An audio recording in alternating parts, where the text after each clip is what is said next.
Right, sekarang kita nak rescue satu motor. Hari ni Sabtu, 9 hari bulan. Agak sibuk, tapi hari ni tengah lapang. Kita nak rescue motor BMW GS. Let's go. Nak ni. Tengok aku sampai mana?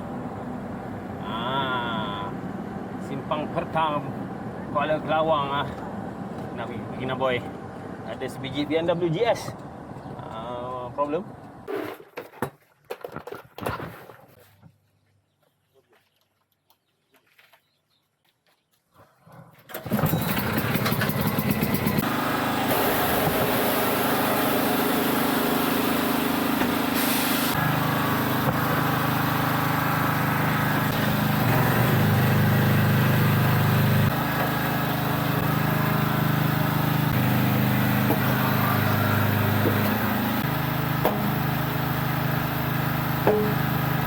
Ke YouTube.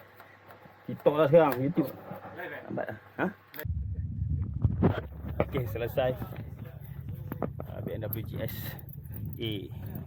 Tu tayar depan dia tu. Boyak dekat Kinabalu.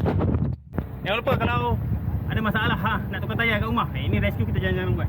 Kalau nak tukar tayar kat rumah, bawa je abang tayar Atoms. Assalamualaikum. Selamat.